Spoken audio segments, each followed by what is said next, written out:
I'm here. Hello, everyone. Yes, you have your nice UF background, Malu. Gotta preach the gospel of the University of Florida. Go Gators. I'll add mine.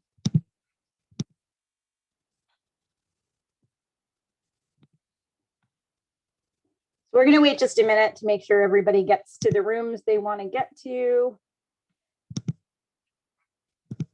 And then our plan is really to use the collective wisdom of everyone here to give ourselves some sort of marching orders. That's what I was planning for this workshop. Sounds great. A few more people. This is great.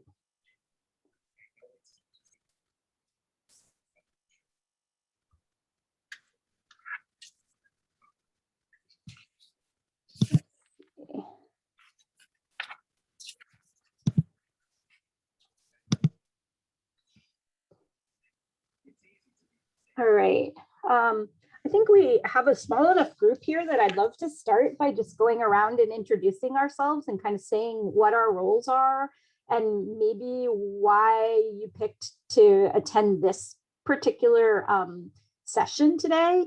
And I'll start and then let my partner in crime here, Dr. Tansey, introduce herself as well. So if you were there earlier, I'm Anita Corbett. I am a professor in the biology department at Emory University. I've been at Emory for almost 25 years. My main job is actually to run my research lab, but when I'm not running my research lab, I'm very engaged in mentoring, and I direct a number of programs at the faculty, postdoctoral, graduate, and undergraduate level, a number of which are NIH funded programs around enhancing the inclusiveness of the STEM community. So like most of us who are here, I'm incredibly passionate about this topic. And I will let Dr. Tansey introduce herself, and then I'll just call on people because it's easier than having people talk over themselves. So Malu. Great, Malu Tansey. I am now at the University of Florida, but I met Anita Corbett while I was at Emory for 10 years. I've been at University of Florida for almost 2 years now, come July. And I am a professor of neuroscience and neurology, also director of the Center for Translational Research in Neurodegenerative Disease at UF. And my work centers on how your immune system either protects or predisposes you to age-related neurodegenerative diseases like Alzheimer's and Parkinson's. And we're very interested in the racial disparities in how these diseases affect people of color and women in particular of different races and ethnic backgrounds. But like Anita, I'm very committed to understanding how we can enrich science and medicine with more engagement, more diversity, more inclusion and integration with scientists of color and in all diverse backgrounds, not just ethnicity, but disabilities, and really leverage everybody's contributions for science. Otherwise, we will not really find these cures and treatments. So in my copious spare time, I just make time to do these things like today.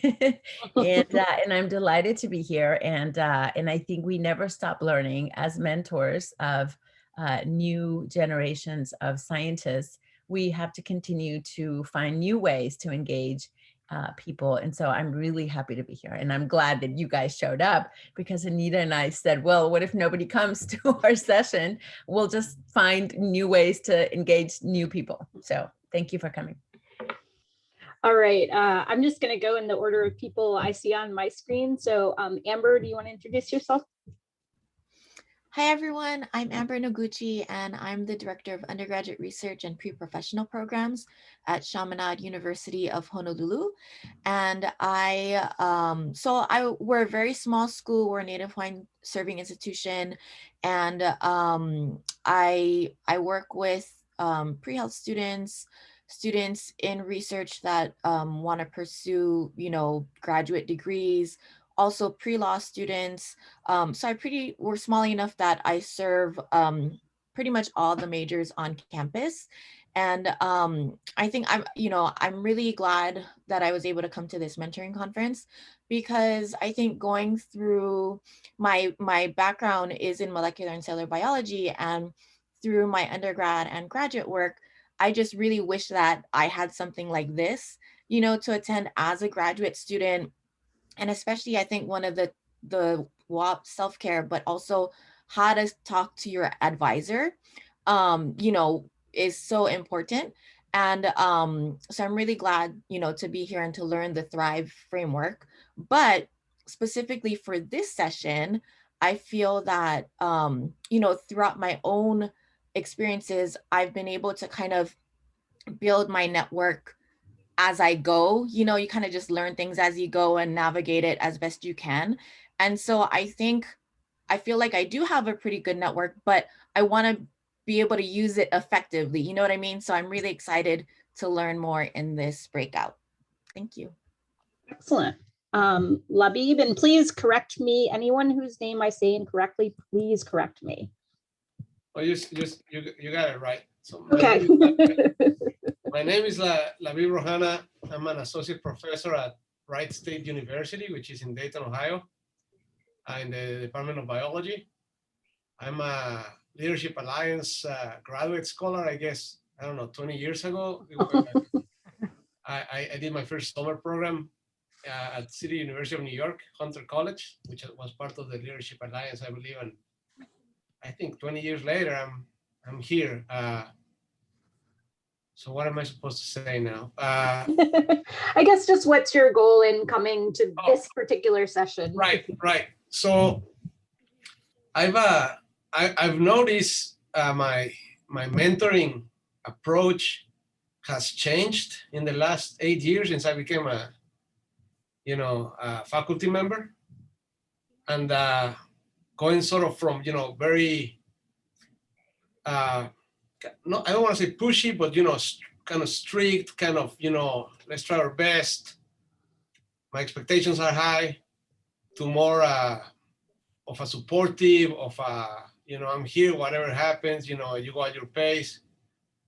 And I'm moving into a new position next year, and I want to know sort of how to find that balance of communicating with my students, maintaining them motivated, making them feel supported, but at the same time, kind of pushing them to be the best version of themselves. So it's always good. I always try to come back to these sessions to remind myself. That's why I'm here. Yeah, that's a great point. And I see, so we have, the initials are NBS, so I'm not sure what name I should call out.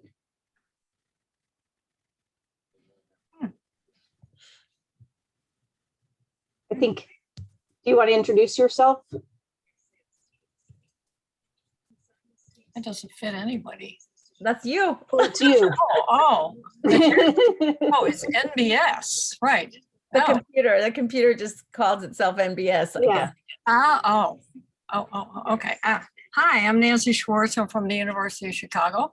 I'm a professor of pediatrics and biochemistry and currently dean for postdoc affairs. I still run a lab.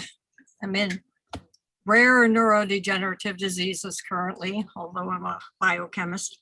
And I was a graduate dean for many years, and I realized that the University of Chicago needed to get more diverse. And so I I got a prep program, which I still direct. We're in our 18th year. I have an IMSD. I run an MD PhD training program. And I had money from the NRMN to do mentor training for postdocs transitioning to faculty with the Big Ten for several years. And now I've tried something very different, tried a multi-level training program through neuroscience that starts with the undergraduate and goes all the way up to the faculty, that has a lot of mentoring.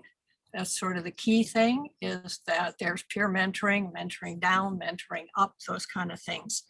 So, so I've been a part of the Leadership Alliance since we joined, and I just do all of their things. And anything like this, I always know I can learn something. So. Well, and back to the point of collective wisdom, because we all bring a lot of wisdom to this discussion, I think. Right. Dale, you're next on my screen. Thanks, Anita. Sorry if you hear the laundry in the background. It's Saturday. Zoom world. I'm multitasking. Yeah, That's what we all do. exactly. So I'm Dale Chapman. I'm a new assistant teaching professor at Georgetown in the biology department.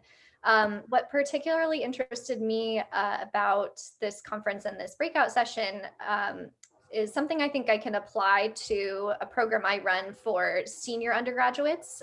So we have typical VCs where they can do research in a lab, and then I run a program where they get involved in the DC public schools and learn advanced pedagogy and then teach in the community and run their own educational research projects. And that generally attracts a wide variety of students with a lot of diversity and a lot of interest in social justice.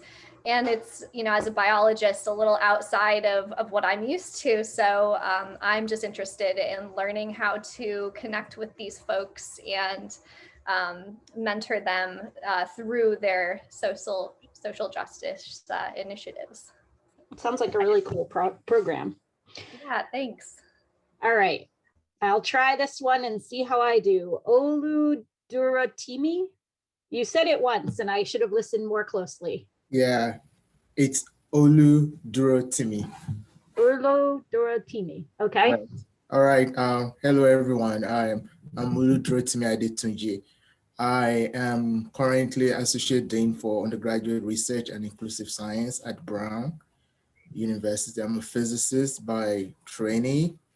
And I'm really interested in this section because I started about 10 years ago a program at Brown that brings together scientists and students working together to develop stories about scientific concept or research. And that program has a lot of mentoring. We all co-create the videos together. They're animated videos that you could find on YouTube.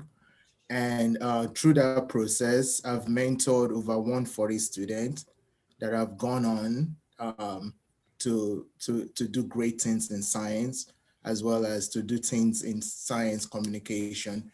They work in different media organization, major media organization now across America. And so, so I'm here because I want to hear from you all what you guys have been doing about mentoring, and hopefully share some of the ideas that I've garnered running this program, which I started out as a side show of my actual work, but now it's taken a life of itself, and it's about 5% of my role now. And if you all want to check out some of the videos, I'll put the link in the chat. We did a video recently with leadership. I'm also the Leadership Alliance representative for Brown, because Leadership Alliance, even though the headquarters is at Brown still needs a representative to the Leadership Alliance. So I'm that person that is serving in that role currently. And last year, during the pandemic, we worked together on developing a video, What is Research? If you have not seen that video, I highly recommend that you should check it out. So that's why I'm here. And oh, that sounds very cool. Stefania, or? That's correct, Stefania. Okay. Hi, yeah, I'm Stefania Nicoli. I'm an associate professor in the Department of Genetics at Yale University. I'm a chair of the mentoring committee in our department. I must say that the more I hear and follow this workshop, I realize how far behind we are. So we are literally here to learn everything that you want to share with us. And I'm also myself a mentor of a BPOC student. Therefore, I'm really looking forward to become a better mentor. Awesome. Sorry, my coffee went down the wrong pipe. Jun, or please say your name for me. Yes, yeah, I'm Jin. Yeah, you pronounce it very, very accurate. Thank you. Very nice to meet you all. I currently work as an administrative assistant. But before this role, like 2 years ago, I have been working as a scientist for 17 years. So it's kind of like a career switch to academic support. So I want to learn about the communication as administrative staff. And there are so many things I want to learn here, and looking forward to it. Great. Thank you. Great, Grace.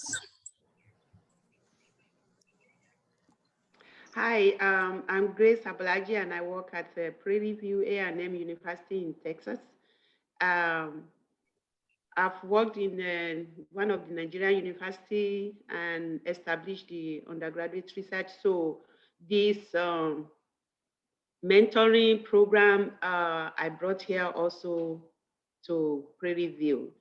But it's been some kind of challenge because the environment here is been like every college is in silo handling, undergraduate research. So since 2017, I've been trying to put everything, under one umbrella. So I work at the research and innovation department. So it's been some kind of journey and kind of challenges, and more so with funding. It's so difficult. So that's why I came to this conference to see the different kind of options and programs that one can implement. So be able to draw fund into the program. Thank you. Yeah. And I think Eartha probably needs no introduction, but I'd love to have her tell us why she chose to come to this breakout session. See if she's okay. She was having echoing problems before, so maybe we'll go Alejandra. Let's see, these are the people. There we go. Hi, my name is Alejandra Myerstone, and I am the MARC program coordinator at Brooklyn College. I think it's very interesting this for me because I always think about mentoring others, but I don't realize that I want to be mentored. And I really like what Dr. Chapman said at the beginning of today's session about how she didn't want to be retained. So I think I'm in both. I'm here for both my students and myself to learn more about mentoring, but also being mentored. Yep, that's perfect. And Danielle is here with technical support. So, and then Noel.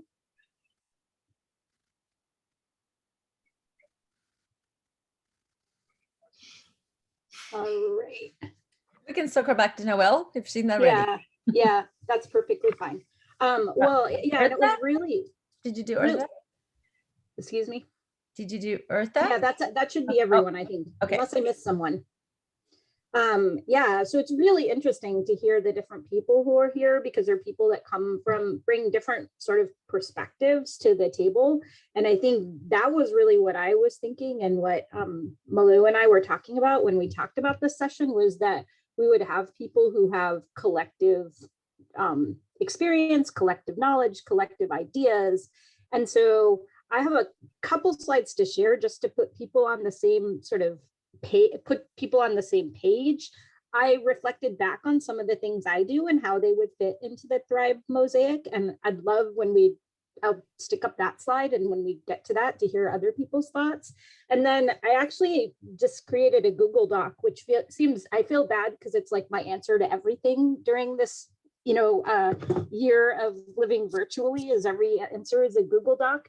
But I created a Google Doc where I thought I can put the link in the chat, but I thought we could also just have a discussion about how the different roles that are in the Thrive Mosaic, how you could see yourself as a protege. So several people brought up that point about we all should be looking for mentors and we all should be thinking about our own networks personally, but then also the potential role as a partner, because obviously some of us are here thinking about our roles in being leaders and helping others to establish these kind of Thrive networks. So that was my plan, was to just draw on the collective expertise of everyone here and have a conversation, as if we were in a real room together. Malu, do you want to add anything to that before we get started? Yeah, I think that's a great idea. I think, we want to make sure that this session is useful to you, that you walk away feeling like your particular need was at least addressed, if not solved, so that we don't focus too much on one topic and not on what you came here to do. So please speak up. And if you feel like we've beat a dead horse, we can move on, right? And the Google Doc is the idea that we can all just, type at any moment and we can just add, video on or off, it doesn't matter. So Yeah. That's the idea.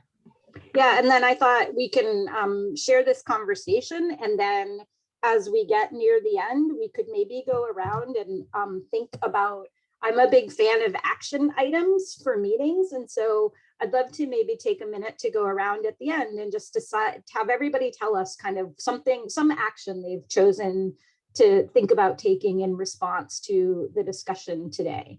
And we can do that just with hand raising or whatever. I promise I won't go around and call on people again. So I put the Google Doc in the window, or in the chat, but let me just start by sharing just a few slides that I put together to kind of make sure everybody's on the same page. Hold on. Maybe we'll start at the beginning of them just for fun.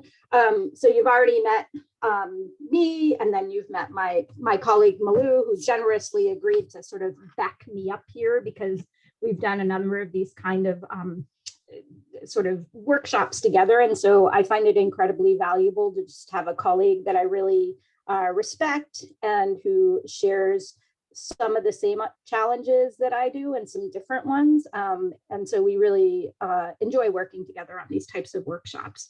And so this is, the idea of leveraging your mentoring mosaic. I think they actually chucked the communication in on me at the end without me necessarily noticing, but hopefully we can connect some of this back to communication. And so obviously Dr. Chapman did a really wonderful job, and hopefully most of us have looked at the paper, of doing something that I think is really important, which is really defining the roles of people as we reach out to them to be part of our support or Thrive network. I think this is really important because there are probably many, many of us in this room, based on going around the virtual room, that spend a lot of time and dedicated a lot of our time to these mentoring roles. And I think we got a question at the end of Dr. Chapman's talk this morning about often we might get asked to do things that we're not that good at. And so it's really good, I think, to think about how we can really use our strengths and then maybe help people find better people to help them with maybe some of these intersectional questions or just specific things that are not within our wheelhouse. So I really like the idea of defining the roles of different individuals within this network. And so I did this just to remind us kind of, and I sort of, in my mind, as I read the paper, they sort of divided up into 3 different groups. So, the associates, which were described as mutual accountability partners, the relationship focuses on both scholars setting and meeting deadlines, completing respective goals, meeting aspirational goals. If I had to put Malu in a category, I would put her in that category for me mostly. So someone I can reach out to and say, hey, somebody asked me to do this thing. We were just having a conversation last night, earlier this week, where you were telling me about something you were asked to do. And so I think it's really important to have those folks you can reach out to and kind of get feedback. Malu, what do you think? I think this is great. And what I was going to say before diving into the specific ones is that so much of what we call mentoring, I think, falls through the cracks, because when we ask people to mentor us, or we're expected to mentor, it's so vague, right? What does that mean to you? What does that mean to someone you ask to mentor or mentor you? And, you know, is that like, go get a cup of coffee and talk about how your funding's doing? Or does it mean introduce you to someone? Or so we all know that the more clear you can make an expectation, the more likely that it's going to be met, right? This is all with anything. And so I love this Mosaic because it really tells someone what you expect out of them. You get a deliverable, right? And so, sorry, that's my biotech speak coming through. But what I think is so good is something that Dr. Chapman brought up, which is that when you meet someone, you can start thinking about, well, this person might be good for X, but maybe that person feels more comfortable doing Y, right? And so you could say to them, you know, I thought you might be able to help me with this, but maybe you think you could help me with something else. And so you could give them a choice, right? If you introduce them to the paper, say, you know, how could you help me? In what capacity do you think you could help me? So it opens up the conversation for how they think they could help you, even if you think they could help you in other ways. And the associate, I completely agree. I think of Anita as an associate. What we call this in my circles is a no tree.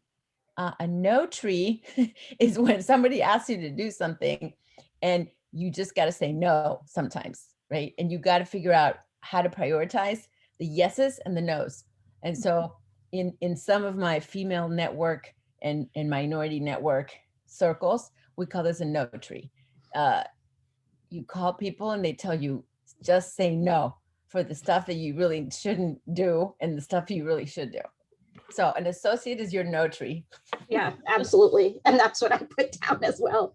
And then I think a mentor falls into a similar category, and someone probably could be both an associate and a mentor. So a mentor is probably someone who has some specific expertise and is really, you know, this is our more conventional definition of a mentor, right? But someone who's willing to read your paper, read your material, really take the time to dedicate to give you feedback on something. And so I think that's kind of classically what we think of. And so I really like this mosaic as defining the other roles.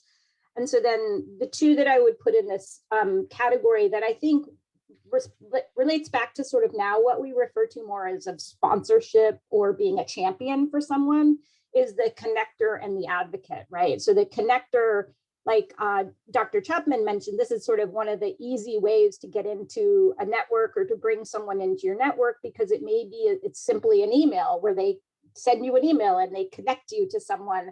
And I realize that I find myself doing this a lot with students that are looking for opportunities. I recently just connected a colleague at Emory with someone down at Clark Atlanta University who was looking to expand a network for postdoc training. And, you know, it took me one email, so it was really easy. And I think advocates are that same way. So advocates are someone who is really willing to go out on a limb for you. It might be one of the most sort of risk. You have to be willing to take a risk because you have to advocate for someone. I think in my context, it would be, you know, oh, you asked me to run this session at this meeting, but I really think that this person would be great and they should run the session. And maybe it's a junior colleague, it's a woman, it's a person from an underrepresented group. It's someone who really will benefit from that, you know, and hasn't maybe had so much experience doing it. And, you know, in some ways you're putting your reputation on the line because you're suggesting this person, but this is where we really have to be bold, and we have to, you know, maybe it's a sacrifice, maybe you would like to do it, but it's also probably something that you might have done a bunch of times. You don't really need to do it again, but for someone else, it could be really valuable. Malu, do you have stuff to add to the connector and advocate points? I think that you hit it on the nail on the head. I think that's exactly right. The sponsor connector words are very similar, right? And I often hear people say to me, I'm a connector of people. I feel myself that I can be a connector of people, to connect people that say to me, oh, I'm really struggling with this or getting into the field of such and such. And I'm like, you know what? I know that person. Let me introduce you. And then you set those two in motion and then you step away. Right. Yeah, absolutely. Yeah. And being able to be in those types of positions obviously takes capital. I mean, not that Malu and I are old, but as you are in a field longer, you get to know more people and you're in a position to play those roles. And you just happen to know the people. Oh, yes, you should talk to this person. You should talk to this person. And so just realizing the value of that capital, right? Of knowing those people and knowing those connections and just being willing to take those extra few minutes to write a quick email that says, here, let me connect you guys. And then the coach and the targeted training, as Dr. Chapman said, these are much more specific, right? Her point about hiring a coach, I think is great. It's probably something almost, if there's anyone here who's actually ever done that for themselves, I'd love to hear about it, because I think it's her point was, if you can hire a coach at any point, it's a great idea, help you build on your strengths. And then the targeted training, which is, some specific goal, a workshop, learning about mentoring. I guess this would fall into our category of targeted training. And so those things I think are more, time sensitive, just in time type activities. Malu? I was gonna say the coach is so critical. And, we at the University of Florida have been thinking about, there are certain people that we all know in our circles, I'm sure, where you're thinking, wow, this person has such little emotional intelligence. They could really use a coach, right? They could really use a coach to say or not say some of the stuff that rolls off their tongue. And some people, can't keep an admin because they say such horrible things, and you go, wow, you could really use a coach. And so we've been thinking about ways to sensitively do that. And there's no good way. And so at one point somebody said, I think if we can convince the dean that we all need a coach. And I was like, oh, I'm in. I think so. Yes. I think if we all get a coach, then nobody feels targeted. Yeah, so, and everybody would benefit, right? Right. Absolutely. And I've never had one, but I would love one. Even if I don't think I need one, I think we could all use one. Absolutely. And then this fit with what Dr. Chapman was talking about and what several people mentioned in this discussion, right? And these are the ways I want to frame our discussion. And I went in just a minute here, which is, coming to this particular workshop for faculty, research professionals, and admins. I was thinking, obviously, we were talking about personal goals. So sort of how to be a protege, right? How can I leverage my mentoring Mosaic? How could I continue to leverage my existing Thrive Mosaic, if you have one, to help you in your career? And we saw several people mention that goal of being here. And then, of course, supporting others as a partner. So how can I use my capital to support others? And most of us in this virtual room are probably in the position where we really should be doing both of those things, right? We're in roles where we have to do both. And so I absolutely love to have people. This is what, as I kind of went through quickly, and Malu and I had a discussion earlier this week, and I thought about some of the things that I do probably more as a partner than as a protege, because I agree with several people in the room that said many of us probably spend more time in our partner space than we do in our protege space.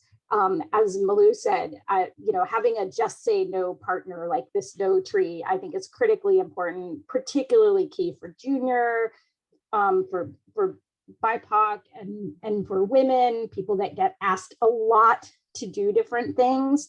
And so really having someone you can go to and evaluate the things that are going to be useful, the things you are really passionate about or really care about, and the things that you should just say no to. Reading proposals. Yeah. Let me just say one quick thing about that. Yeah. They're not always going to be right about that. Okay. Yeah. So it's a little bit like a numbers game, right? So your tree has to have a few branches, and you're not just like pea fishing. You're not going to go to the people that are going to give you the answer you're looking for. So be honest with yourself, right? And so one of the questions that I had early on in my career was, should I serve ad hoc on study section? Right? That's a lot of work. But as I kept writing R01s that were not discussed, I was like, you know what? I really need to get into that room and figure out what it's going to take. And my chair said, oh, don't do it. Don't do it. That is a lot of work, so much work. You really don't want to do it. But they invited me because I got an R21 funded. And I was like, you know what? It's going to take understanding what it takes about the horse trading. And I think I need to do it. So I asked other people, right? But when your chair says, I really don't think that's a good idea, you're like, oh, you're stuck. But you got to have other people, other mentors, other people that are going to tell you, right? And you know what? It was the worst advice I got early on and the best thing I did. So sometimes the no tree could be wrong, but that's why you got to have a lot of branches on that no tree.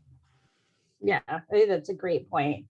And so I imagine many of us spend time reading proposals, papers, personal statements, all sorts of things from different, individuals. And this often, to do well, providing constructive feedback takes a lot of time. So I do think it's important to identify those who will really value the feedback, who will take it to heart, who will use it, and those who really need this input. So playing that role as a mentor, which is kind of one of the classical roles we think of as a mentor. And then I just put a couple of things down that I have done over the years and thought about what category those fell into. I mean, so one of the things I've done when I'm in organizing meetings and having chairs of sessions, I now always have my sessions co-chaired. And so I'll invite one senior faculty member. So that person's kind of like the timekeeper and the heavy, they keep people on time. They're the one that has to stand up and drag the person off the podium if they're not speaking or if they're not ending their talk. But then I also always ask one junior scientist or one scientist who's from an underrepresented group or a woman, someone that might not get this opportunity, someone that might not fall into this logical category to be the co-chair. And then that person can ask questions and build their reputation. And I really work hard to engage diverse individuals in these roles. And so I think in that role, I would be serving as an advocate. Another thing that many of us might be in the position to do is when I make invitations for seminars, inviting junior faculty of color, again, women, to present seminars. So the people that are not, maybe on the normal sort of list that people have, because this is so important, because not only is it important because it helps these individuals, but it's so important because then our students and our trainees see people who look different as scientists. We're not just inviting sort of the same litany. And I don't know if anybody there out, Malu or anyone else out there, I've talked to so many of my colleagues who will organize a series, and I'll then look at their organization and say, have you thought about, is there anything that occurs to you when you look at this list of people you've invited? And it's not intentional, but there's so often a list of people that all look the same. They might do different science, right? They're like, oh, I have a diverse slate of speakers because they do different science, but they're just not thinking about. And so we already talked about one of the things I do in my network, we do a lot is nominating our colleagues for awards. Doing this takes a lot of work, often involves collecting letters, writing nomination letters. I know I have one I have to write this weekend, but this helps to diversify those pools as well. Introduce mentees who can advocate. So we already talked about this role as a connector. And then, many of us probably are pulled into playing roles in, different workshops. I do a lot about grant writing. I have a webinar coming up this week. And so I thought that fell into targeted training. And so I'm going to stop sharing for a minute because those were just some of the things that occurred to me. And I'd love to hear the other things that, there's a lot of you guys with a lot of collective wisdom. So I'd love to hear just some ideas you guys have about making an impact at any level, right? I think we're all interested in mentoring for ourselves, but also mentoring for other folks. So thoughts, suggestions? I think Nancy brought up obviously a really good point because she has these networks of peer and near peer mentoring, right? So all the way up from undergrads to faculty is something that I love. We have some programs that are organized like that. Yeah. Other suggestions, Malu? I was going to say Nancy Schwartz was doing this before it was hip to mentor and before it was hip to mentor minorities in science. So kudos to you, Nancy Schwartz. And I am sorry that we did not recognize you behind those cool glasses back there in that office. Welcome, and it's an honor to have you here today. Yeah, I think we actually both did recognize her. She just had We did. I mean, I was like, oh, and yes, and yes. Well, I recognized you in the other big session, but not here. Thank you all, ladies. I don't deserve it. Yeah, well, you know, I'm a product of the 60s and 70s, and I did have a social justice gene then. I marched and all that kind of stuff. And then, you know, I came to a big research one university, and it was very different, and nobody cared about anything.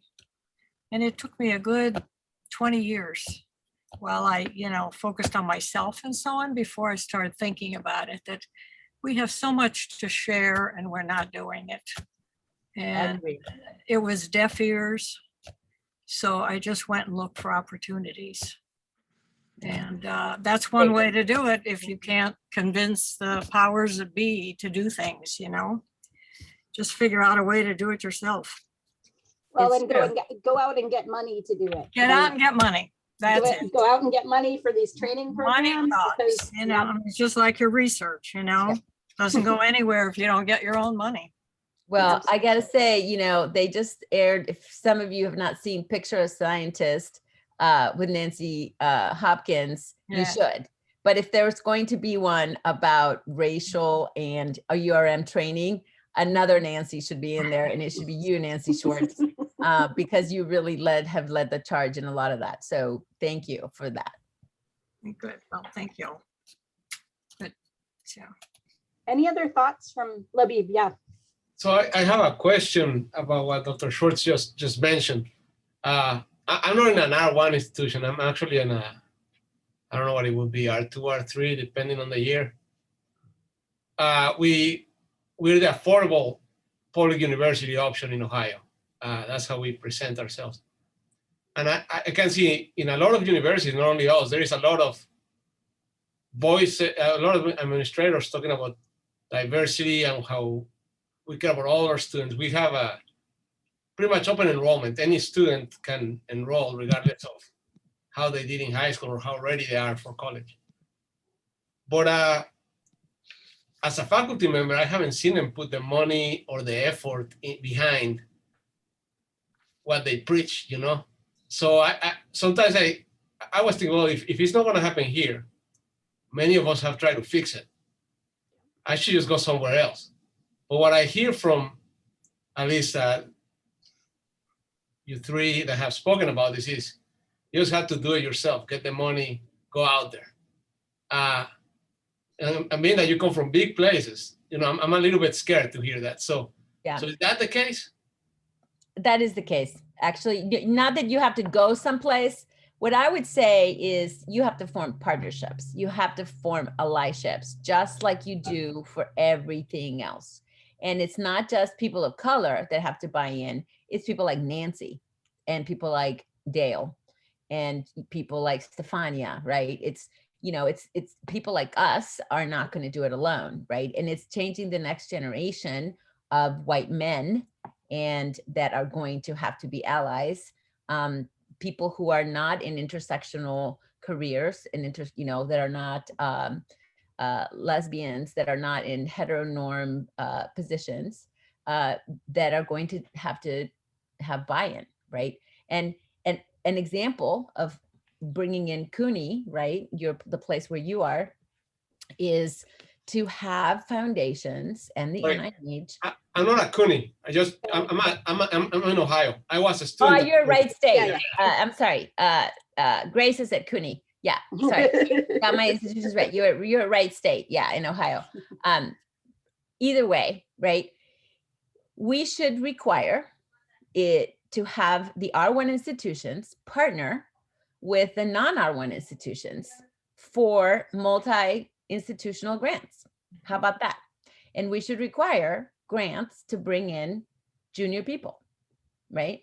It is starting in the neurodegeneration field. It is starting to happen, but it should be done more widely, and it should be done, it should be a requirement, right? And there should be a requirement to not have any more manels and to not have any more panels that have no people of color. And I personally plan to boycott those meetings. I will not speak at, or even attend a meeting that does not have a good diverse agenda, because that we know that there's lots of good science going on across the spectrum, and that you don't want to have a token, you know, Hispanic or Black person on your thing and say that they're diverse. So but it will require partnerships. So no, you don't have to leave, right? And, you know, I've left higher institutions to go to, quote, lesser institutions because there's more commitment to diversity there. So maybe, you know, working with partnerships, you get more done. So alone, it never happens. And yes, there's a lot of lip service in a lot of places, but it will require, you know, a lot of work, not just at your institution, but with other institutions and with people at your institution that don't look like you. So I'm going to second that. So I think forming partnership is extremely important. So for example, I worked at Ohio State about 13 years ago. And at that time I had to being intentional in what you want to do. If the institution is not ready to support your mission, you need to go find your own money. And part of what I did at that time was basically I had to partner with non-R1 institution that really wants to work with me while I was at Ohio State. So it's extremely important to just be intentional in your goal and your outreach. And if you're able to be successful in bringing money, obviously more people will be able to collaborate with you. So I think leaving is not really the best option, because if you leave, then there might not be anybody like you that will help people in that institution.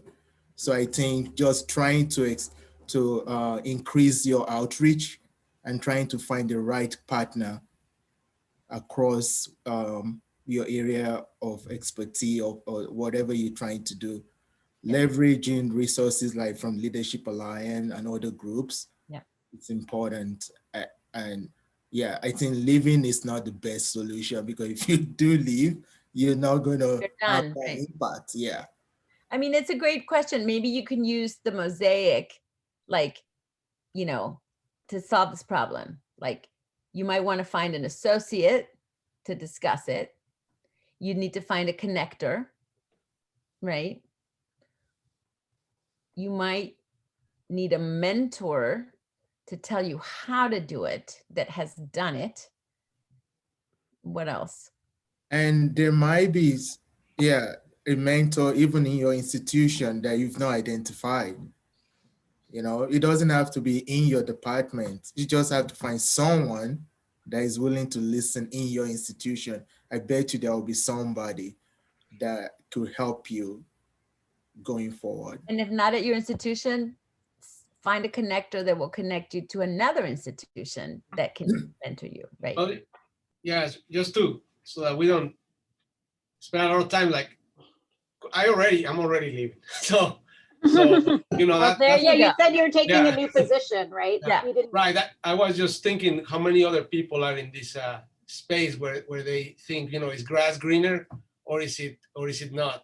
And that's why I brought that. But I already rolled the dice and I said, you know, and I found a good place, I think, where there are people, a lot of faculty that are supportive of this inclusiveness in science. So yeah, but yeah, I did work with a network and ask questions and things like that. That's great. But I think Alejandra has put a great question in the chat, right? Because we talk about going out and getting money. And so how do you do it, right? And I think, you know, there are multiple opportunities from places like NIH and from NSF, but unless you find these advocates, mentors, connectors, it's not feasible to just start from ground zero and do these things. And I think it's probably interesting because I know that, Nancy has been working on this for a long time. I'm betting she wishes that she didn't have to keep working on this, right? Like, how long do we have to keep working on this? How much progress are we making? You look out in the world and you get pretty scared that the answer is not a lot. And so you really have to look at the individual. For me, one thing is looking at the individuals that I'm able to support and to help through my actions. And that has to be what drives you to do this, because it's, Labib, as you are probably well aware, this is probably not the thing that is going to get you necessarily promoted in your job. Certainly if you're in a more conventional research type position, this is not the kind of thing that is going to be seen as necessarily building your capital. So there has to be a personal drive for it. And that's, unfortunate, and looking for institutions where there is more value given to those types of activities. You hope there will be more buy-in as well. All right, any other, yeah. Just make one. There are a lot of opportunities, a lot of funding opportunities for all kinds of schools. And one of the best way is, and it's in this mentoring context, is talk to some of the people that have these programs already. Because you're going to have to put together an outside advisory committee.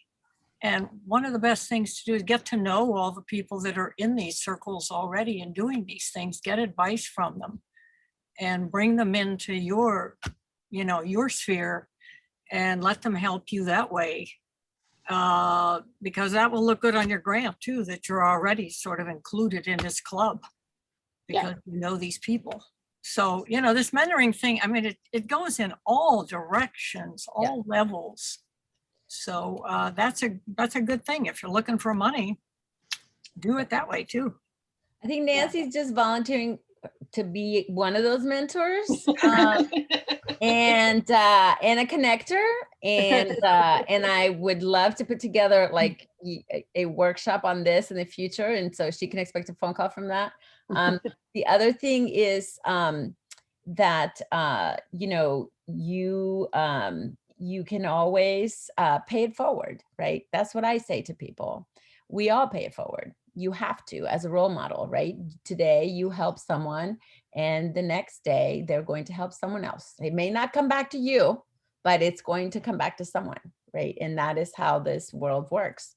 Do not expect that person that you're helping is going to help you. That's okay.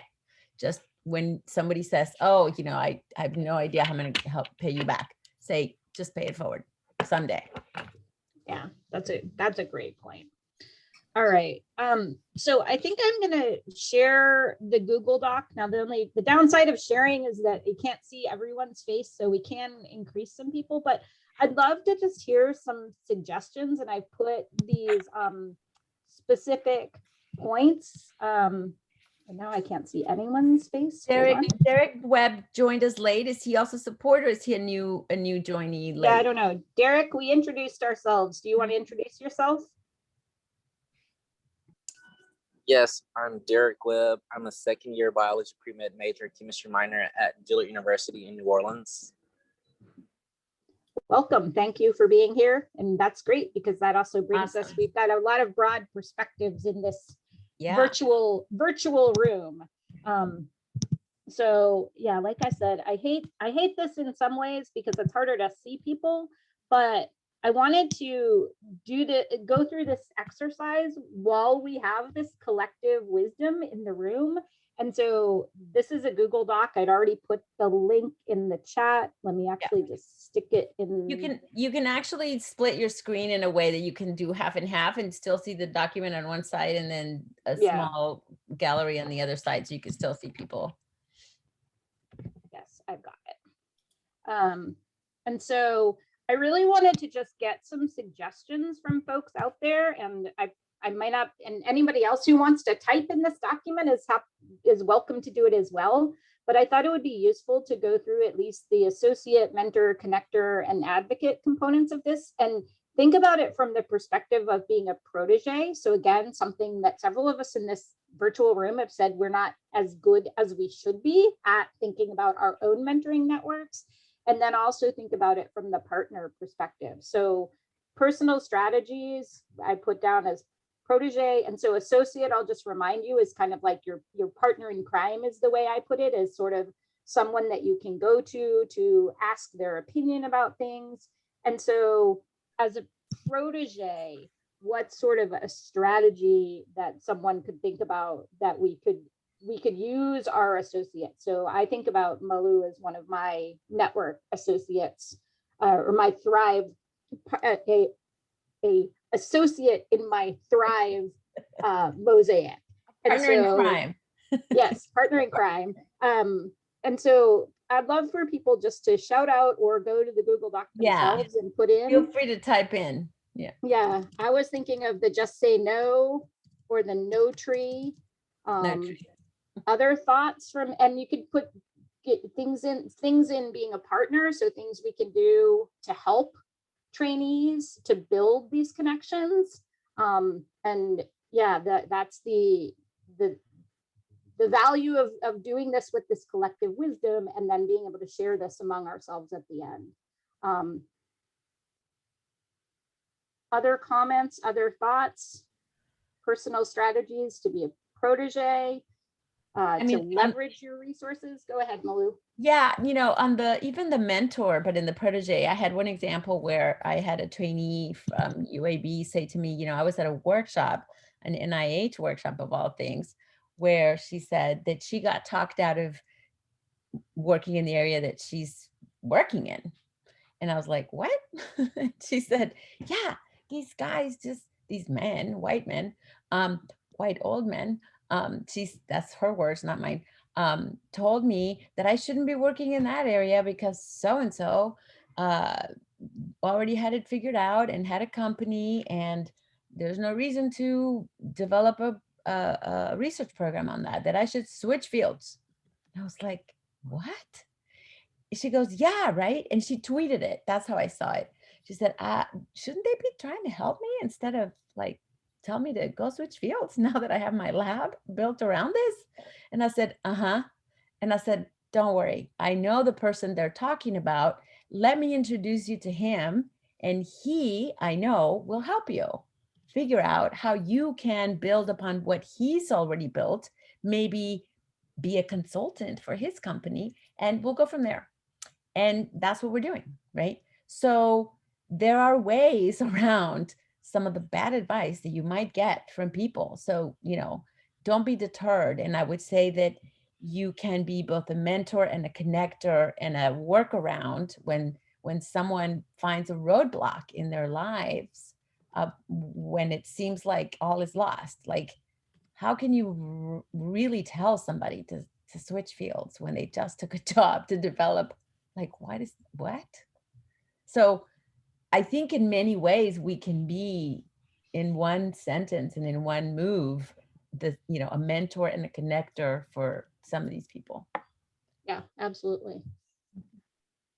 Yeah, one of the most important things in all of these is whatever role it is really to set the expectations on both sides, because it becomes very disappointing on both sides if somebody, a mentee comes to you and they have really, really high, and you're not either able to or you're not willing to. And then on the other side, if you provide help and it's not what they want.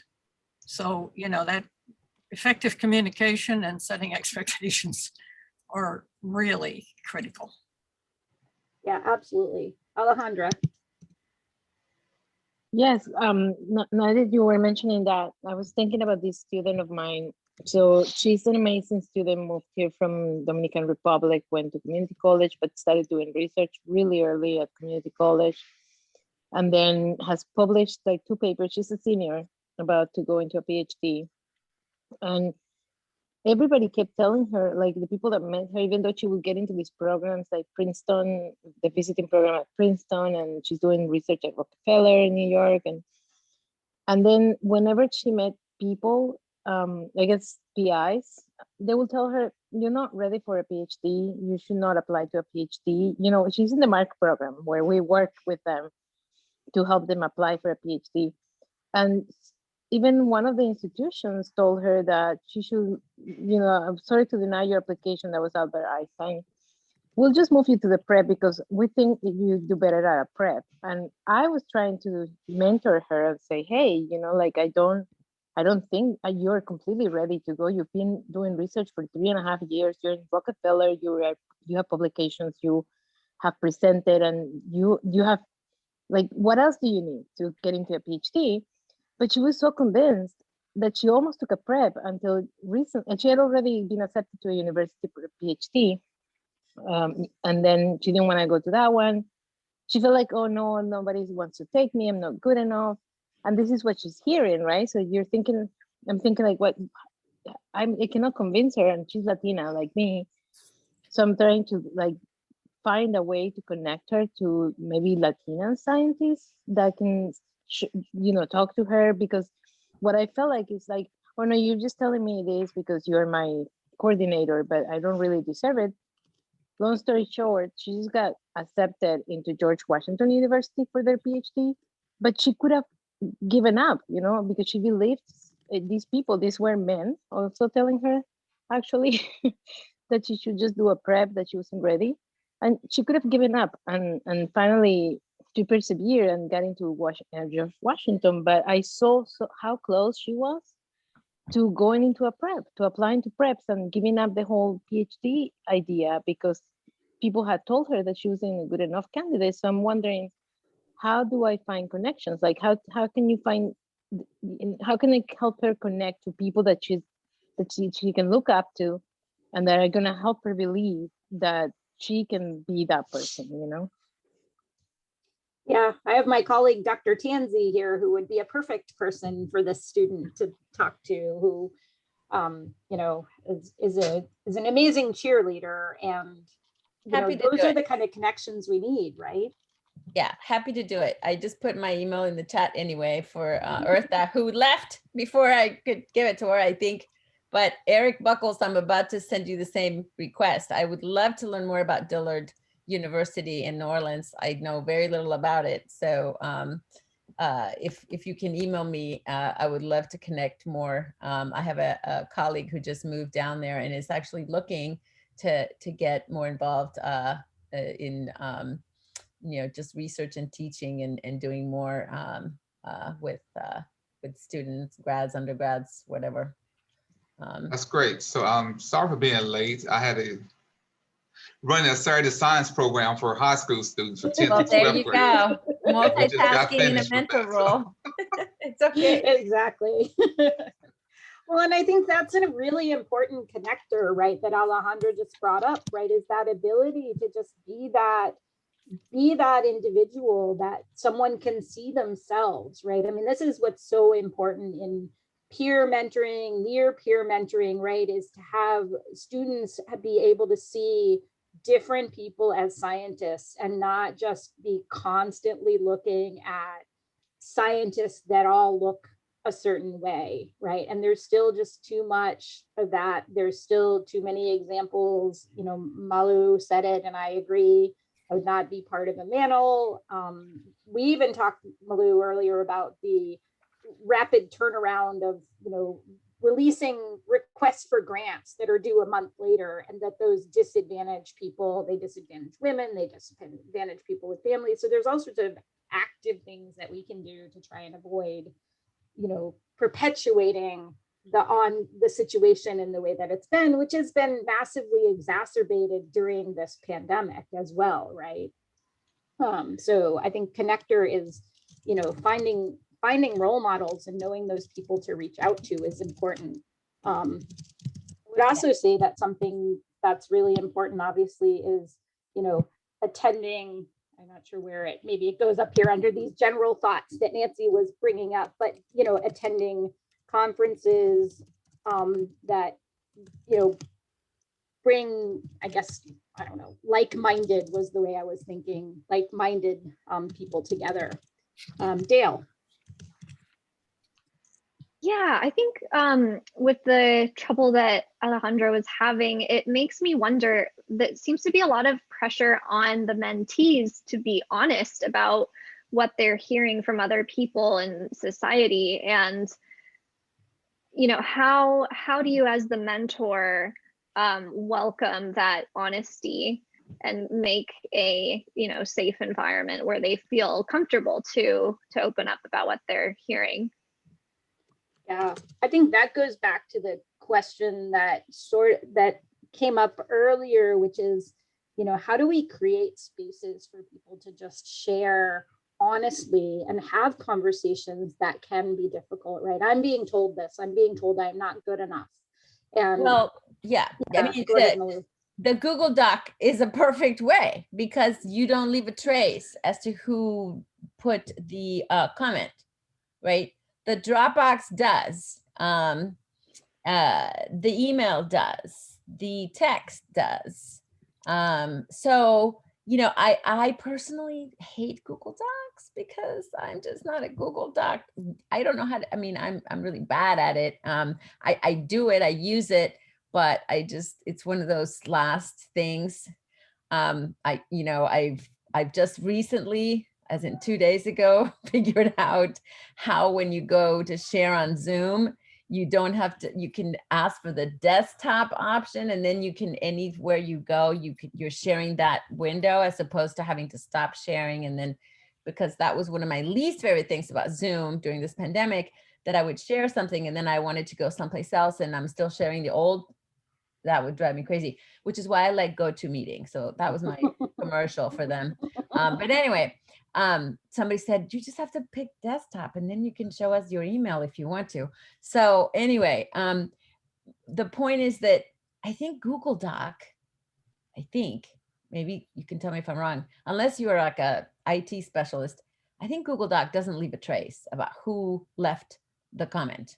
And if that is the case, that is one way we could create safe spaces for people to give you feedback about some terrible situation they're in, and they just want to get it out there, right? It seems kind of impersonal, but at least you open up the space. Yeah, I mean, I was being serious when I said at the beginning that I hate the fact that I feel like my answer to many things is Google Doc, but it is helpful for many different things. It allows people to share thoughts and ideas.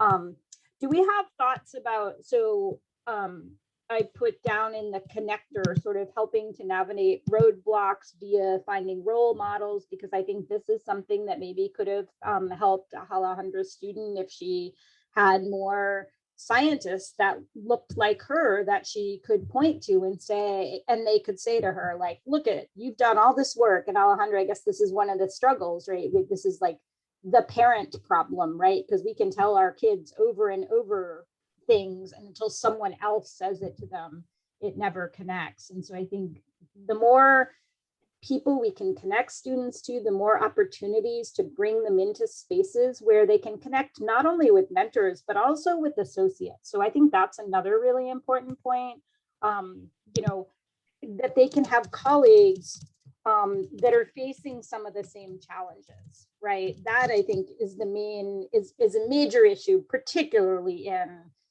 the virtual world, because everybody is so isolated. They don't realize that other people are struggling the same way they are, right? This is something that we see all the time with students who may be, even if you just use the classic discussion of students who are struggling in a class and they think they're the only one struggling, right? But they're afraid to reach out. And then they, you know, if you can connect people, they can eventually realize that everybody thought that last test was really difficult. You're not the only one. But finding ways to connect them and give them a safe enough space to have those conversations is really challenging. I hate to keep calling on Nancy, but I'd love to hear any thoughts you have about things that have been effective to establish that over the years, Nancy. Yeah, well, what you just touched on, one of the things I'm finding that is very helpful is hearing other stories, because there's no one way to do anything. Nobody's career path is exactly the same. And I think the gentleman from Brown sort of intimated that he was making videos from the students' stories. And that's one of the things that I started doing with our students in like the IMSD who have gotten into graduate school, but have had challenges along the way and had put downs and, nasty, horrible things happen to them. And what I'm having them do is, write these up anonymously. And one of the things that we do in the mentor training is use case studies. Right. And so we use these now, totally anonymous, totally de-identified as sort of case studies.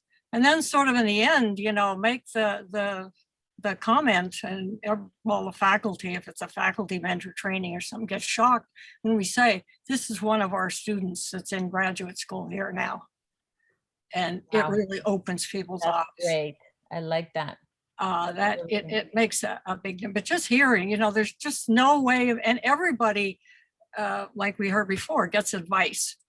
And sometimes it's bad advice. I mean, I was a math major, and at the end of my second year, an old male faculty member said to me, what do you think you're going to do with your, what do you want to do? And I was young, I didn't know. And he goes, well, you got two options. You can work for Bell Telephone, the predecessor of AT&T, the coding stuff, or you could go to graduate school, but as a female, you won't get in.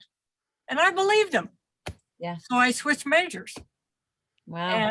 And, sometimes you make horrible career decisions based on the advice of others, and it's crappy advice. So, Amen.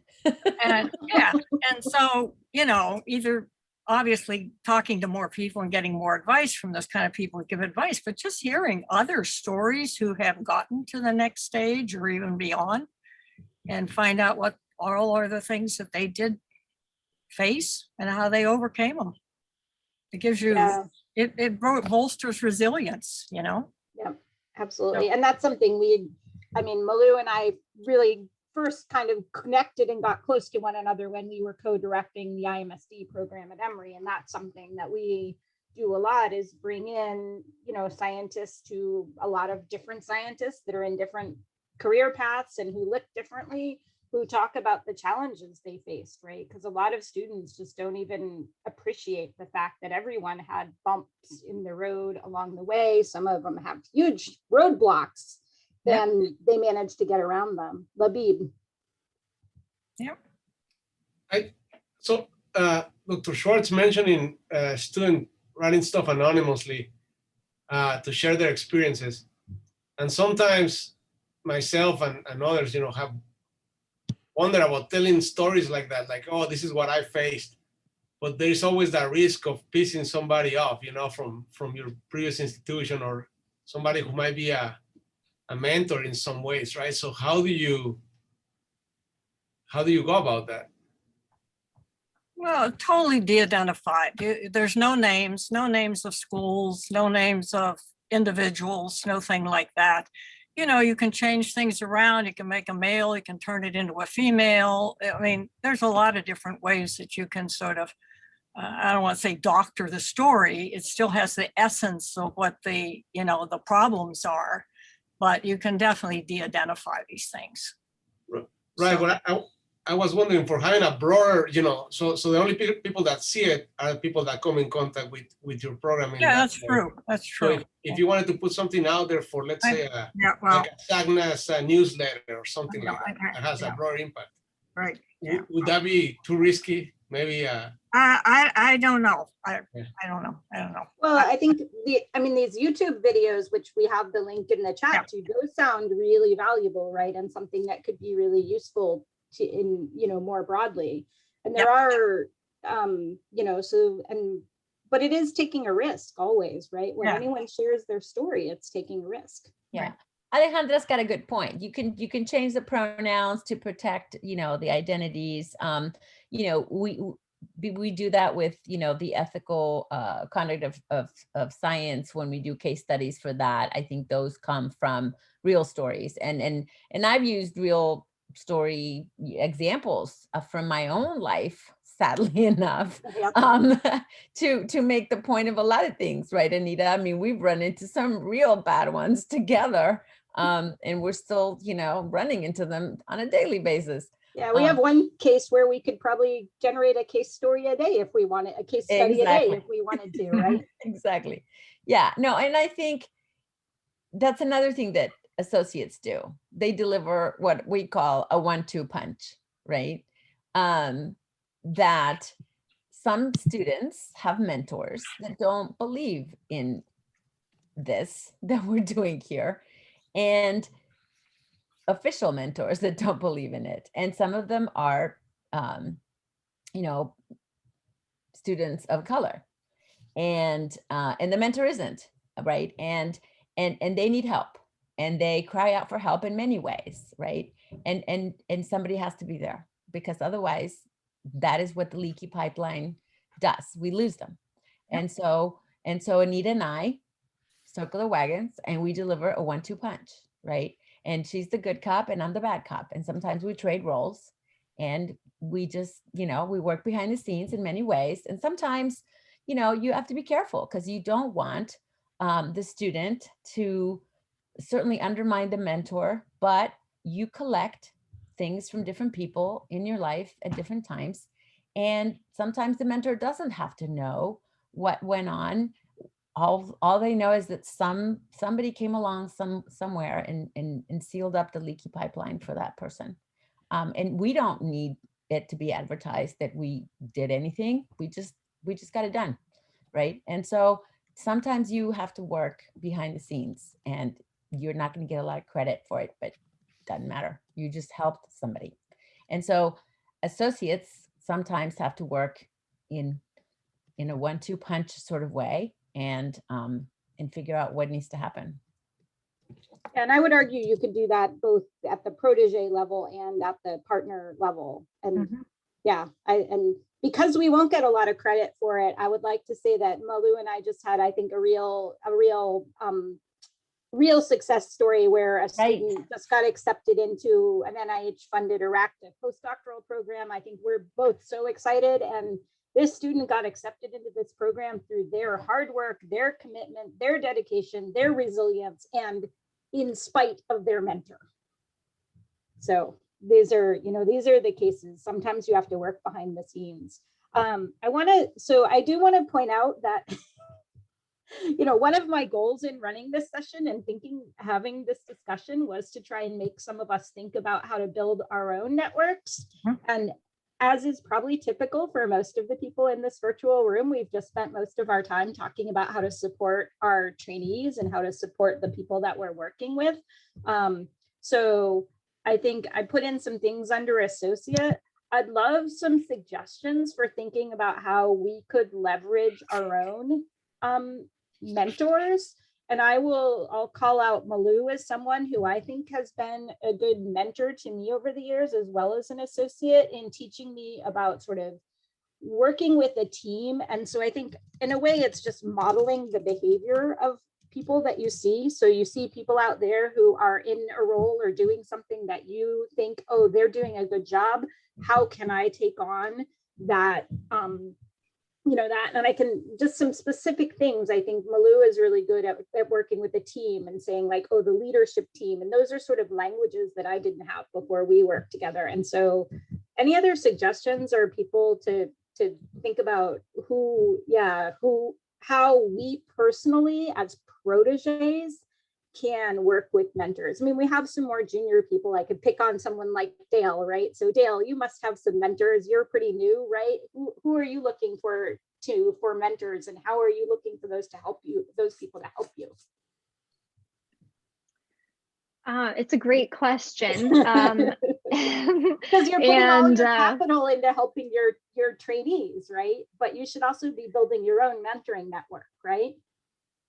It's true. And I think I am super lucky because my department recognizes that, you know, we're all on a trajectory and we're all going to be in a mentee and mentorship role. And so there is some semi-regulated processes that happen. So I have an official mentor that I work with, and that is giving me formal advice on my teaching as I go through. And then I've sought out a mentor in the department as well. And that was through an interesting change of events. I was notifying my thesis committee of this job that I had gotten at Georgetown, and one of them responded saying, "Oh, you're in Heidi Elmendorf's department. You should talk with her. She'll be a great mentor." I wrote back to her and said, "Yeah, I think she hired me." And there were a lot of actual like personal parallels between Heidi and I. And so I think maybe looking past the professional lens and saying, who will I also just personally get along with, is an important step to take. Yeah, and I think that's a really good example, because you not only, like, someone reached out and made an offer to you, but in the end you had to take that offer, right? You had to take some action and you had to act on that. And so I think that's something that you know, a lot of us can be better at doing that, leveraging the connections, thinking about the people we know. I mean, we're all in a room right now, right? So Nancy is going to get she's going to get 15 emails from all of us once we, you know, finish this conference today. I imagine Dr. Chapman will get some people reaching out to them. And so these kinds of opportunities to leverage the connections that you make and leverage the interactions are really important as well. And so we have about, I'm going to leave the Google Doc up there. We have about just 5 more minutes. So Alejandra had a question about, how do we find a mentor as a staff member? Most BIPOC are in mid-level positions, not in the decision-making ones. How do you know whom to approach? So I would love, Malu, what's your thought on that one? Because it's challenging. Great question. Yeah, I would say, you know, find a connector that can help you find that mentor at your institution. It may be that other people know who that person might be. It may be that it's a connector that's not a BIPOC, right? And that's okay. It's a matter of, you know, finding the right person that will connect you. And I think connectors have such an important role. I think, you know, it's okay to say this name, Michael Okun here, the chairman of neurology at UF, is an amazing connector all over the world for people. And he's one of my connectors. I say, hey, Michael, I need someone that can do this and that. And he goes, oh, so-and-so, I'll connect you. And he drops an email and connects me, and like, now I need this. And he's like, okay, yeah, so-and-so. It's like, he's got a Rolodex in his head. And Rolodex, probably a lot of you don't know what that is anymore. But anyway. Keeps it right next to the phone cord, right? Right, exactly. Now it's your iPhone address book. So you just need to just reach out to anybody, right? You're welcome to email Anita or me, and just put it out there. Tweet it, right? Who doesn't have a Twitter account? If you don't, get one. Or LinkedIn, right? It's a great connector. It really is. Yeah, I was going to say that we had a conversation in the bigger room before, and we're talking about LinkedIn, but I have found Twitter to be incredibly useful for building networks, even for science, right? I see probably 90% of the papers that I pull and start reading now, I see because somebody tweeted them, and my network is comprised of those people who are in my research field. And so, yeah, I think Twitter is actually really valuable. And it's also a great place to advocate for trannies, right? Talk about the successes that people have. It's one of a piece of advice I got early on from a mentor who was actually assigned to me. And I have to say it wasn't a particularly good fit, back to this, like, you know, sort of less organic mentoring programs. But she said to me, you know, at the end of the day, as you walk out to your car, which, you know, some of us do now, some of us don't. I guess it's when you stand up from your computer and walk from your, you know, office to your kitchen or whatever. Think about, during that time, focus on the best thing that happened that day. right? So a lot of us tend to spend a lot of time thinking about that paper that was rejected or something that didn't work out the way we wanted to, that grant that didn't get funded. But if you think about the best thing that happened to you, I find it puts me in a better mood at the end of the day and makes me appreciate the places where I've had an impact, right? And earlier in my career, it was things, you know, I'm still happy when papers get accepted. I'm still happy when grants get funded.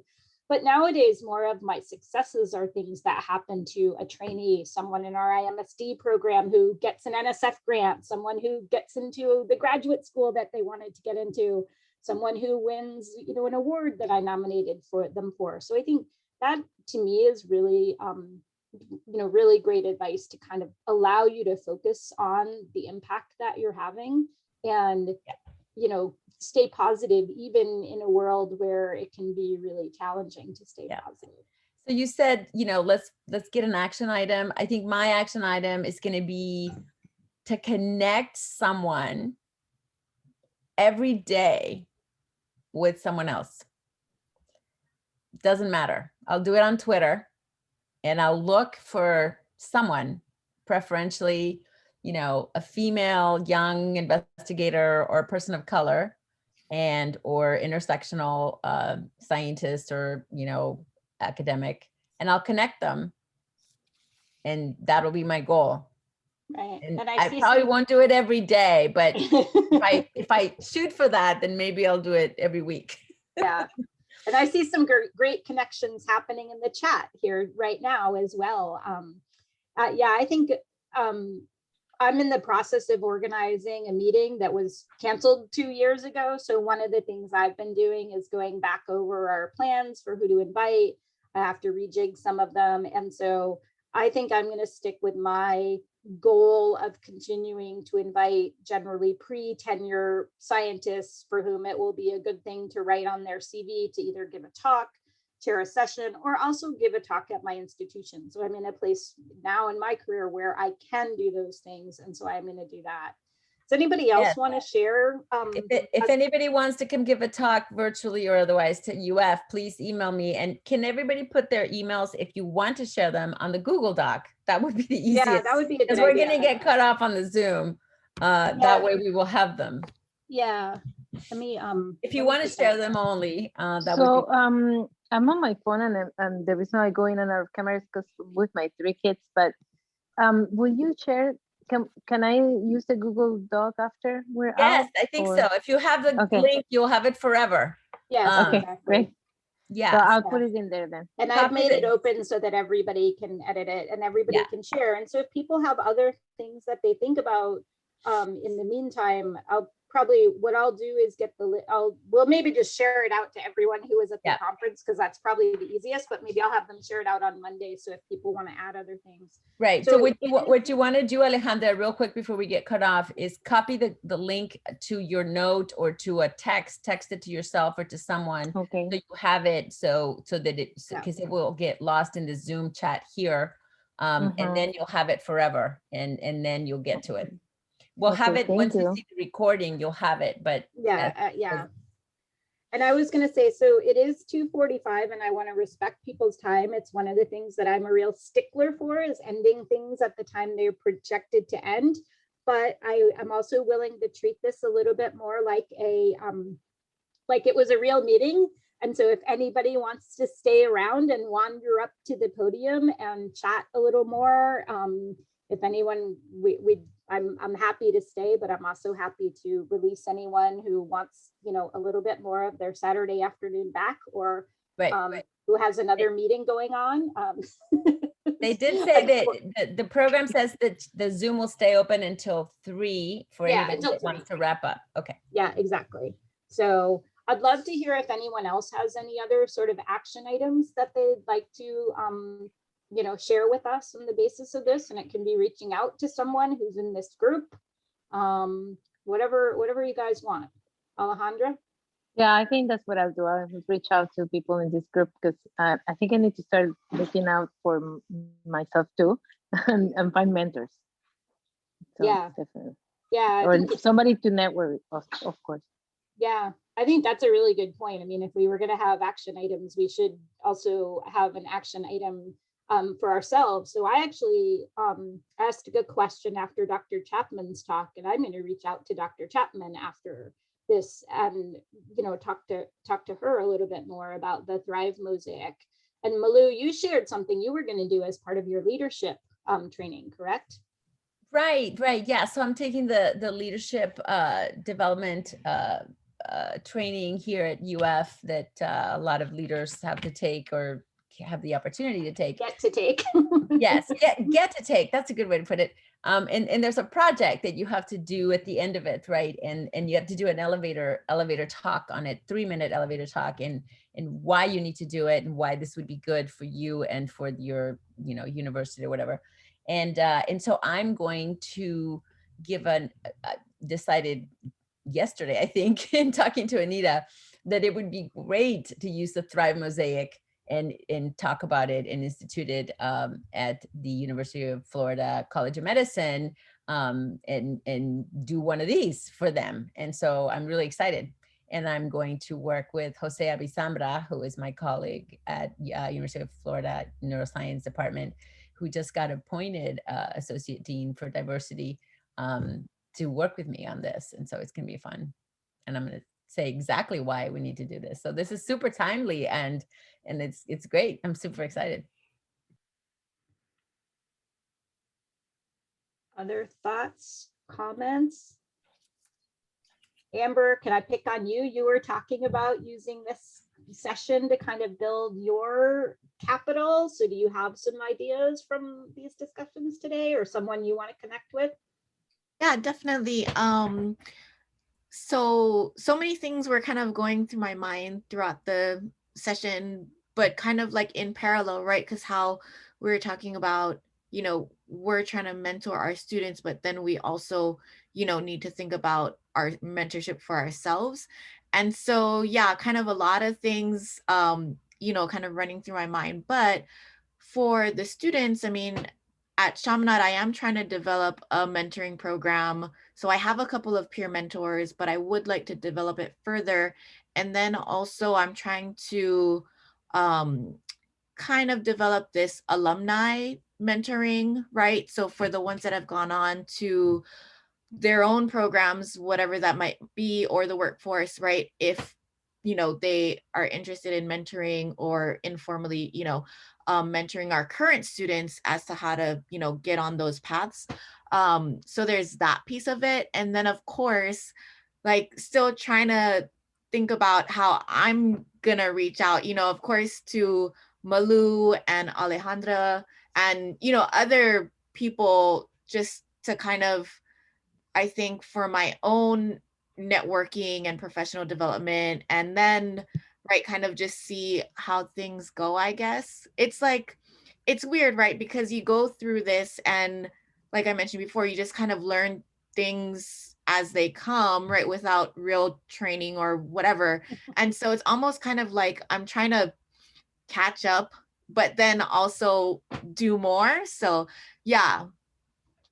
Yeah, I think that's a good, I remember meeting several of your colleagues from Chaminade when we were at the SACDAS meeting in Hawaii. So definitely a place where, if you would like people to come talk about mentoring, I imagine there's some of us that would be more than willing to get on a plane and, show up in Hawaii. So not a difficult place to, recruit people to come to. And we'll even do it virtually. Yeah, and we'll do it virtually.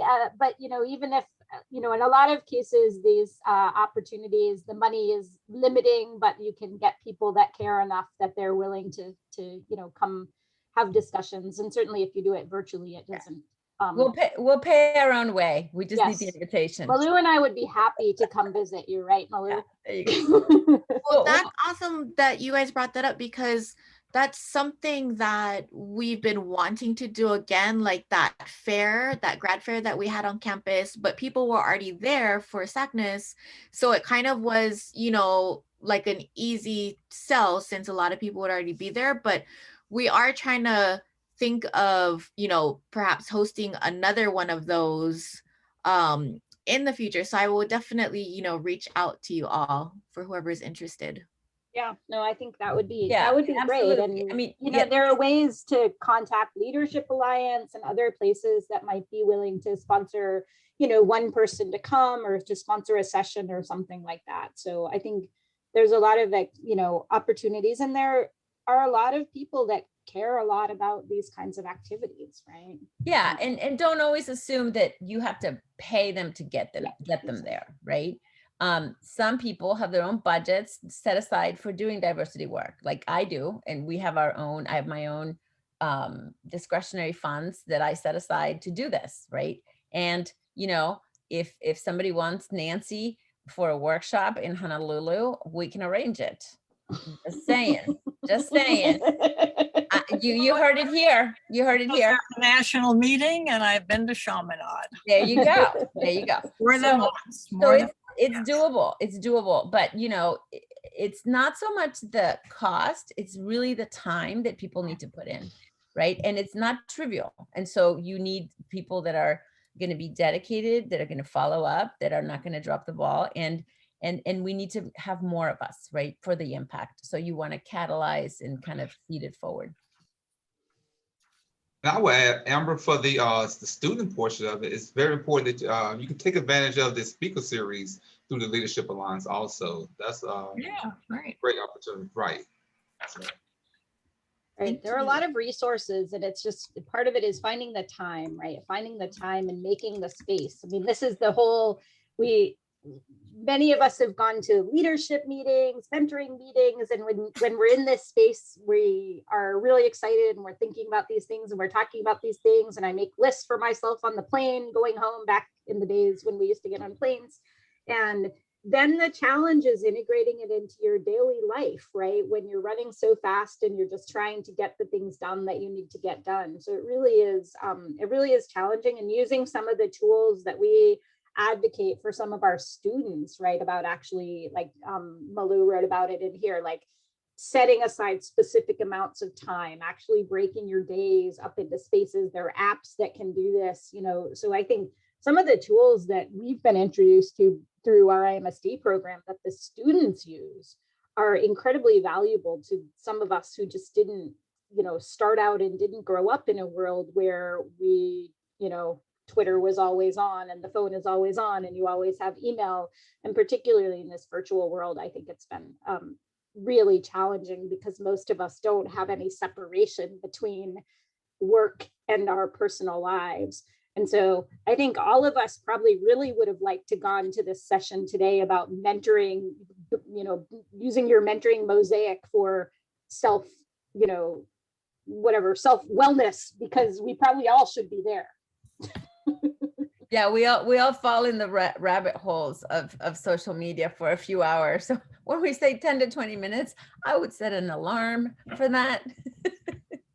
Absolutely. Labib, were you going to bring something up? Yeah. I was going to ask you and Dr. Tansi, you both, I mean, I don't know about everybody else, but I know you both have very active laboratories, right? So you also spend a lot of time in outreach and diversity and inclusion activities. How has your time effort changed throughout your career? Were you know, a little bit when you started and then increased as you got more job security, or have you always been all in? Because sometimes when you get your first job is when you're the most energetic before you're beaten down by the system in a way. So just a little bit of, if you care to share about that.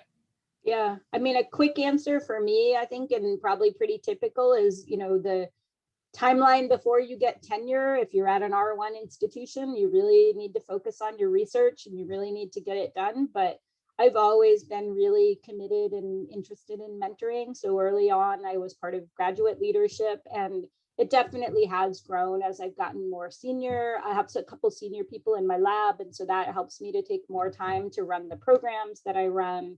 I think it's probably a kind of similar answer from Malu, but.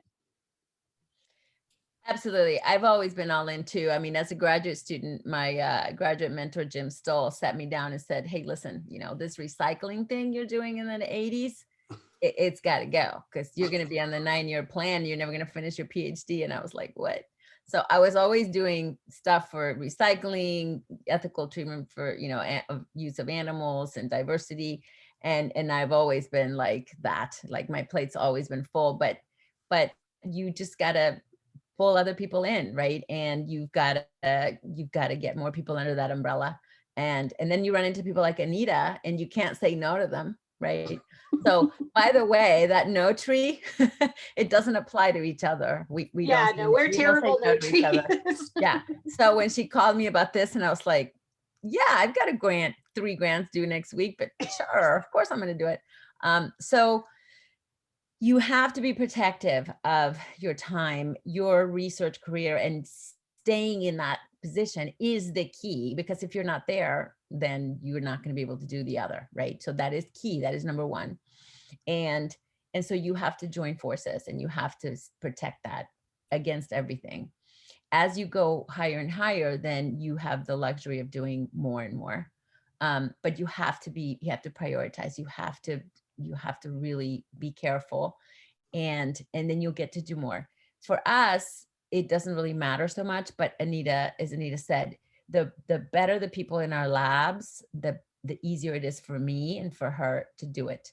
So it's a balancing act, and my students and my postdocs and everybody in my lab know that this is a commitment that I've made for life, and they're not surprised. And in fact, when they come to me and they say, hey, I'm gonna go do the brain bee and the diversity, and I was like, you go, girl, and you go whatever, because they're my scientific children, and the apple does not fall far from the tree. So I actually select them for that. Yeah, well, and I think they select themselves because they know when they come to our groups now that we are going to have, 100, there's 80 students in IMSD, right? And those are all my mentees, right? But one other thing, and this is gonna all evaporate in 2 minutes. So I think having a team is really important. So when you have a team, like Malu and I work together on IMSD at Emory, I have new team members since she's not at Emory anymore, then you really can, you can say, hey, I have a grant due this week. I'm not, able to do that thing, but then someone else on the team can pick it up. So I'm a really big, I love collaborating scientifically. I love collaborating, working in these spaces. And so I really do think finding those people that are going to, give you the energy, give you the be willing to take a Saturday afternoon to do this, right? Like Malu did for me, is really important. So finding those partners and finding those people that can help you is critically important. So I think everything's going to evaporate on us. Thank you guys so much for being here. Thanks for the conversation. It was really valuable for me. I hope it was valuable for you guys. Like I said, Malu and I had maybe have some experience, but everybody collectively brought a lot to the table. So we really, I was going to say, I've taken a couple of snapshots. I'm going to ask for permission on the Google Doc to post a few of them. If anybody says no, we will ink them out. Yep. So thank you. Thank you all for coming. Okay. Thank you all. You did a fantastic thank you all. On behalf of the Leadership Alliance, thank you. Thank you for the support and everything. And again, Dillard University, really thank you all for coming. Nancy, thank you to Dillard and thank you to the Leadership Alliance. So good. Thank you. Okay. Thank you. Take care.